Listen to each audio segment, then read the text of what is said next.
ನಮಸ್ಕಾರ ಸ್ನೇಹಿತರೆ, ನಾನು ಹನುಮಂತ್ ಮಾಗಿ. ಸ್ನೇಹಿತರೆ, ಮದುವೆ ಅನ್ನೋದು ಒಂದು ಸ್ವರ್ಗದಲ್ಲೇ ನಿಶ್ಚಯವಾದಂಥದ್ದು ಅಂತ ಹೇಳ್ತಾರೆ. ಆದರೆ ಅದು ಎಷ್ಟರ ಮಟ್ಟಿಗೆ ಸರಿ, ಎಷ್ಟರ ಮಟ್ಟಿಗೆ ಇದು ತಪ್ಪು ಕಲ್ಪನೆಯೋ ಗೊತ್ತಿಲ್ಲ. ಆದರೆ ಬೆಂಗಳೂರಿನಲ್ಲಿ ಈಗಷ್ಟೇ ಅಂದರೆ ಕಳೆದ 58 ದಿನಗಳ ಹಿಂದಷ್ಟೇ ಮದುವೆ ಕೂಡ ಆಗಿಬಿಡ್ತಾರೆ. ಆದರೆ ಆ ಒಂದು ಯುವತಿ ಆತ್ಮಹತ್ಯೆಯನ್ನು ಮಾಡಿಕೊಂಡು ಸಾವನ್ನು ಅಪ್ಪಿಬಿಡ್ತಾಳೆ.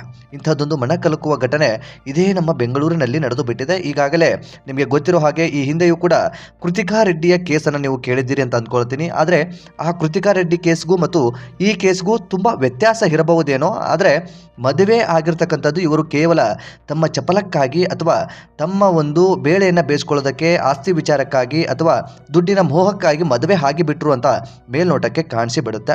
ಮದುವೆ ಆಗಿ 58 ದಿನಗಳು ಕಳೆದು ಹೋದರೂ ಕೂಡ ಕೇವಲ ಹೆಂಡತಿಯ ಪಕ್ಕವೂ ಕೂಡ ಈ ಒಂದು ವ್ಯಕ್ತಿ ಮಲ್ಕೊಂಡಿರೋದಿಲ್ಲ, ಹೆಂಡತಿಯನ್ನು ಟಚ್ ಕೂಡ ಮಾಡಿರೋದಿಲ್ಲ. ಹನಿಮೂನಿಗೆಂದು ಶ್ರೀಲಂಕಾಗೆ ಹೋಗಿರ್ತಾರೆ. ಆದರೆ ಶ್ರೀಲಂಕಾಗೆ ಹೋದಂತಹ ದಿನಗಳನ್ನು ಹೊರತುಪಡಿಸಿ ಕೇವಲ 4 ದಿನಕ್ಕೆ ಮತ್ತೆ ವಾಪಸ್ ಊರಿಗೆ ಬಂದು ಬಿಡ್ತಾರೆ. ಸೊ ಇದನ್ನೆಲ್ಲವನ್ನು ಕೂಡ ಪ್ರಶ್ನೆ ಮಾಡಿರ್ತಕ್ಕಂತಹ ಹೆಣ್ಣಿನ ಪೋಷಕರಿಗೆ ಒಂದು ಚಳ್ಳೆ ಹಣ್ಣು ತಿನ್ನಿಸುವಂತಹ ಕೆಲಸವನ್ನು ಕೂಡ ಮಾಡಿಬಿಡ್ತಾರೆ.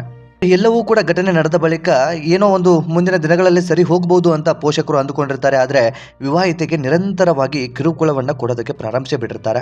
ಸೊ ಈ ಒಂದು ಪ್ರಕರಣಕ್ಕೆ ಸಂಬಂಧಪಟ್ಟ ಹಾಗೆ ಒಂದು ತಲೆ ತಗ್ಗಿಸುವಂತಹ ಘಟನೆ ಅಂತಲೇ ಹೇಳಿದರೂ ಕೂಡ ತಪ್ಪಾಗಲಿಕ್ಕಿಲ್ಲ. ಈ ಒಂದು ಘಟನೆಯ ಕುರಿತಾಗಿ ಒಂದಿಷ್ಟು ಮಾಹಿತಿಯನ್ನು ಗಮನಿಸ್ತಾ ಹೋಗೋಣ. ಸತ್ಯಾಸತ್ಯತೆ ಏನು, ಈ ಮದುವೆ ಆಗಿರ್ತಕ್ಕಂಥದ್ದು ಹೇಗೆ, ಅಥವಾ ಮದುವೆ ಯಾರಿಂದ ಆಯಿತು, ಯಾರ ಪರಿಚಯದ ಮೂಲಕ ಮದುವೆ ಆದರು.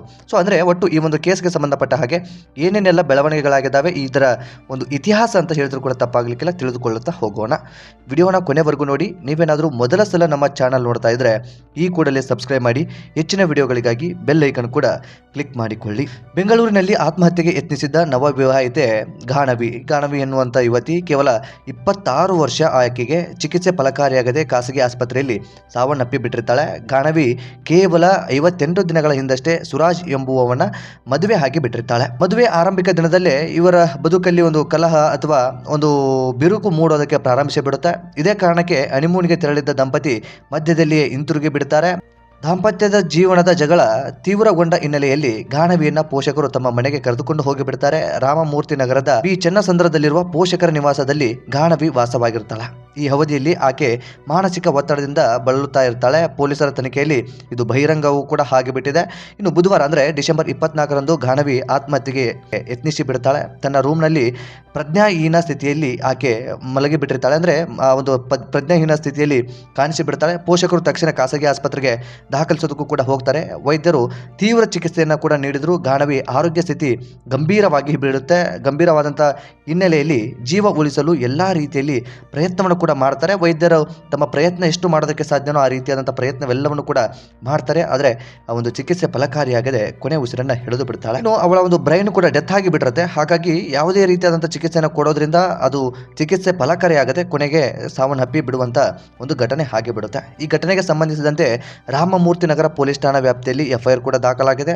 ವರದಕ್ಷಿಣೆ ಕಿರುಕುಳ ಮತ್ತು ಆತ್ಮಹತ್ಯೆಗೆ ಪ್ರಚೋದನೆ ಆರೋಪದಡಿ ಪ್ರಕರಣವನ್ನು ದಾಖಲಿಸಿಕೊಂಡು ಪತಿ ಸುರಾಜ್ ಹಾಗೂ ಅವರ ಕುಟುಂಬಸ್ಥರ ವಿಚಾರಣೆಗೆ ಪೊಲೀಸರು ಮುಂದಾಗಿ ಬಿಟ್ಟಿದ್ದಾರೆ. ಈಗಾಗಲೇ ಈ ಒಂದು ಕುಟುಂಬಸ್ಥರು ಏನೆಂದರೆ ಸುರಾಜ್ ಕುಟುಂಬದವರು ಎಲ್ಲರೂ ಕೂಡ ತಲೆಮರೆಸಿಕೊಂಡಿದ್ದ ಒಂದು ಗಾಣವಿ ಕುಟುಂಬದವರು ಒಂದು ಹೋರಾಟವನ್ನ ಮಾಡ್ತಾ ಇರುವಂತದ್ದು, ತೀವ್ರ ಹೋರಾಟ ಅಂತದೆಲ್ಲವೂ ಕೂಡ ಆಗ್ತಾ ಇದೆ. ಗಾಣವಿಯವರ ಕುಟುಂಬದ ಹೋರಾಟ ತೀವ್ರಗೊಂಡಿದೆ. ಪೊಲೀಸರಿಗೆ ಒಂದು ಚಾಲೆಂಜ್ ಕೂಡ ಆಗ್ತಾ ಇದೆ. ಇದು ಏನಾಗ್ತಾ ಇದೆ ಅಂತಂದ್ರೆ ಸುರಾಜ್ ಕುಟುಂಬ ಈಗಾಗಲೇ ತಲೆಮರೆಸಿಕೊಂಡಿರೋ ಕಾರಣದಿಂದಾಗಿ ಅವರನ್ನು ಬಂಧಿಸೋದ್ರಲ್ಲಿ ಈಗ ಪೊಲೀಸರ ಮುಂದೆ ಒಂದು ದೊಡ್ಡ ಸವಾಲು ಕೂಡ ಎದುರಾಗಿದೆ.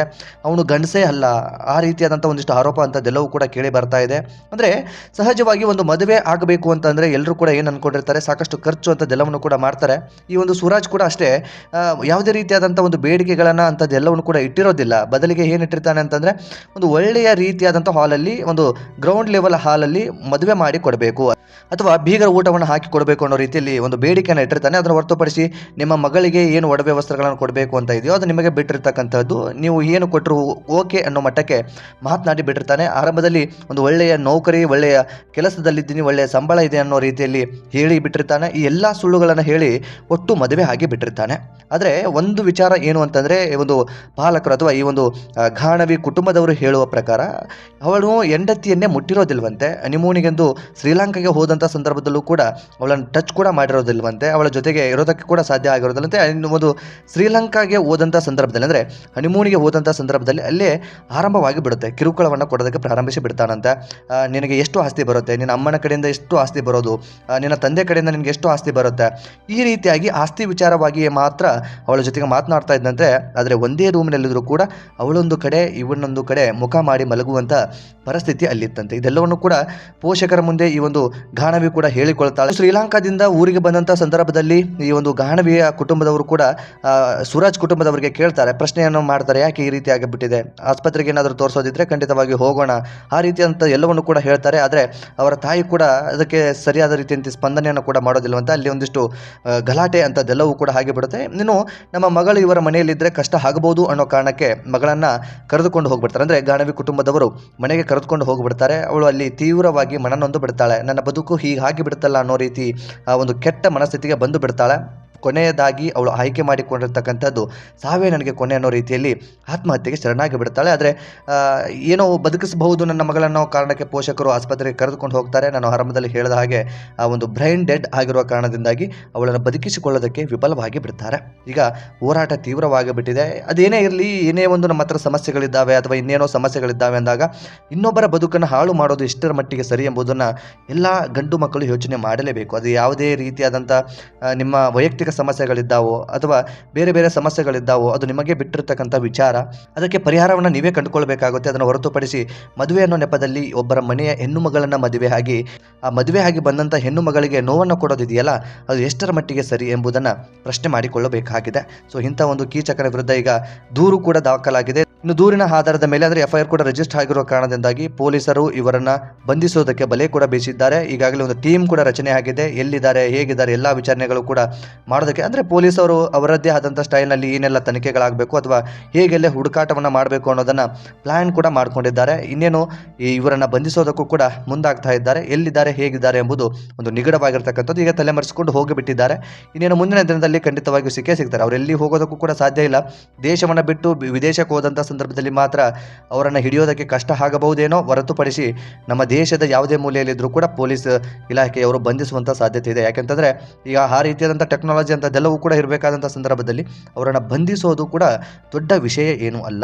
ಸೊ ನಾನು ಆರಂಭದಲ್ಲೂ ಕೂಡ ಅಥವಾ ಮಧ್ಯದಲ್ಲೂ ಕೂಡ ಹೇಳಿದೆ, ನಿಮ್ಮ ಬದುಕಿಗೋಸ್ಕರ ಅಥವಾ ನಿಮ್ಮ ಒಂದು ಯಾವುದೋ ಮೋಹಕ್ಕಾಗಿ ಇನ್ನೊಬ್ಬರ ಮನೆಯ ಹೆಣ್ಣು ಮಕ್ಕಳ ಜೀವನವನ್ನು ಹಾಳು ಮಾಡಿಕೊಳ್ಳೋದಕ್ಕೆ ಹೋಗಬೇಡಿ. ಮದುವೆ ವಿಚಾರಕ್ಕೆ ಸಂಬಂಧಪಟ್ಟ ಹಾಗೆ ಪೋಷಕರು ಕೂಡ ದುಡುಕುವ ನಿರ್ಧಾರವನ್ನು ಮಾಡಿಕೊಳ್ಳೋದಕ್ಕೆ ಹೋಗಬೇಡಿ. ಯಾರೋ ನಮ್ಮ ಸಂಬಂಧಿ ಹೇಳಿದರು, ಯಾರೋ ಒಬ್ಬ ಬ್ರೋಕರ್ ಹೇಳಿದರು, ಆಗಿದೆ ಹೀಗಿದೆ ಅನ್ನೋ ಕಾರಣಕ್ಕೆ ತಗೊಂಡು ಬಂದು ಮದುವೆ ಮಾಡೋದಿದೆಯಲ್ಲ, ನಿಜಕ್ಕೂ ಅದು ಅಷ್ಟು ಸುಲಭವಾದಂಥದ್ದಲ್ಲ.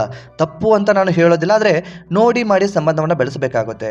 ಒಂದೇ ದಿನಕ್ಕೆ ಹೋಗುವಂಥದ್ದಲ್ಲ ವ್ಯಾಪಾರ. ಮದುವೆ ಅನ್ನೋದು ವ್ಯಾಪಾರವಂತೂ ಅಲ್ಲ. ಹಾಗಾಗಿ ಜೀವನ ಪೂರ್ತಿ ಜೊತೆಗಿರಬೇಕಾದಂಥ ಸಂಗಾತಿ, ಅವನ ಹತ್ರ ಎಷ್ಟು ದುಡ್ಡಿದೆ, ಆಸ್ತಿ ಇದೆ, ಎಷ್ಟು ಬಂಗಾರ ಇದೆ, ಎಷ್ಟು ಪ್ಲಾಟ್ಸ್ಗಳಿದೆ ಅನ್ನೋದು ಲೆಕ್ಕ ಬರೋದಿಲ್ಲ. ಅವನ ಯಾವ ರೀತಿಯಾಗಿ ನಮ್ಮ ಮಗಳನ್ನು ನೋಡ್ಕೊಳ್ಬೋದು, ಪ್ರೀತಿ ಇದೆಯಾ, ಗೌರವಿಸುವ ಒಂದು ಮನಸ್ಥಿತಿ ಇದೆಯಾ, ಇದೆಲ್ಲವೂ ಕೂಡ ಮ್ಯಾಟ್ರ್ ಆಗುತ್ತೆ.